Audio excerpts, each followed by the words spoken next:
அதாவது நல்லா போயிட்டு இருந்த கதையில, எப்போ வந்து ரோகிணிய சிக்க வச்சாங்களோ, ரோகிணிய சிக்க வச்சதுக்கப்புறம் என்ன பண்றது, ஏது பண்றதுன்னு தெரியாம ஆயிடுச்சா? அப்படிங்கிறது நமக்கே புரியலங்கிற மாரி தான் வந்து பூஜை, பரிகாரம், சாமியார்ன்னு எல்லா விஷயத்தையும் பண்ணிட்டு இருக்காங்களே தவிர, கதை முன்ன இருந்த மாரி இல்ல அப்படிங்கிறத மட்டும் திருப்பி திருப்பி உணர வைக்கிறாங்க. ஸோ இன்னைக்கு எபிசோட்லாம் வந்து பார்த்தீங்க அப்படின்னா, சிறகடிக்க ஆசையில முதல்ல எடுத்த உடனே இப்ப என்ன பண்றது, ஏது பண்றதுன்னு சொல்லிட்டு இப்ப மீனாவுக்கும் முத்துக்கும் இடையில ஒரு வாக்குவாதம் நடக்க, மீனா முத்துவ எப்படியாச்சும் வந்து ஒரு குற்ற உணர்ச்சிக்குள்ளாக்கிடலாங்கிற மாரி திருப்பி திருப்பி பேசி பார்க்குறாங்க.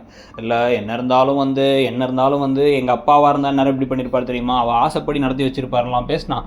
அவன் நல்லவன் இல்லை நல்லவன் இல்லை நல்லவன் இல்லைன்னு இவங்க விடாப்பிடியாக நிற்கிறாரு முத்து. அதுக்கப்புறம் தான் வந்து எங்கள் அப்பாவோட ஆவிட்ட பேசுகிறாங்கன்னா, எனக்கு தெரிஞ்ச ஒரு ஆவிட்ட பேசுகிறவர் இருக்காரு, அவரை வச்சு அவங்க ஆவிட்ட பேசுகிறோன்னு வேற பேசுகிறாங்க. ஏங்க அந்த மாதிரி பண்ணுறீங்கன்னு இருந்துச்சு நமக்கு.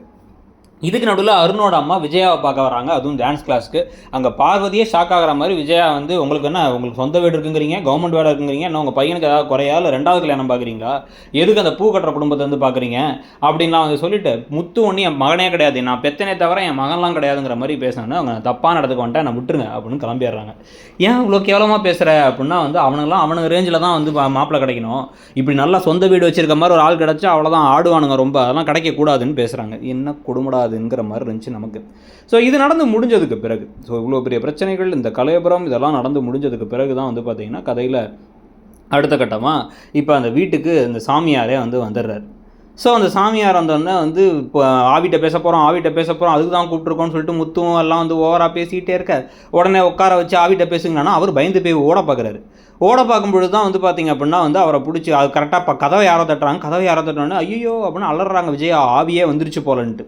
உடனே அது பார்த்தா பார்வதி. இவங்க தான் வந்து இந்த சாமியாரை வச்சு தான் வந்து கட்டு பிரித்து அவனுக்கு வாயை சரி பண்ணுறதுங்கிறாங்க. வாயில் அடிபட்டதுக்கு அது கட்டை பிரித்தா போச்சு, டாக்டர்கிட்டலாம் போகணுங்கலாம் இல்லை, பேச வைக்கிறாங்களாம். அவர் அம்மா அப்படின்னு பேச வைக்கிறதுக்காக உட்கார வைக்க, அவர் என்ன பண்ணுறாரு, சூடத்தை கொளுத்தி அதை மனோஜோட வாய்க்குள்ளே போட்டுறாரு. அதோட இன்றைக்கி எபிசோடு முடியுது. முன்னெல்லாம் அந்த காமெடிக்கு சிரிச்சுக்கிட்டு இருந்தேன், இப்போ அந்த காமெடிக்கு சிரிக்க கூட என்னால் முடியலங்கிற நிலைமை ஆகிப்போச்சு. கதை போகிற விதத்தை பார்த்தா உங்களுக்கு என்ன தோணுது, கதை நல்லா தான் இருக்கா இல்லை முன்ன மாதிரி இல்லைன்னு நினைக்கிறீங்களாங்கிறத சொல்லுங்கள். எப்படி இருந்தால் பெட்டராக இருக்கும்னு நினைக்கிறீங்கிறதையும் சொல்லுங்கள். தேங்க்யூ.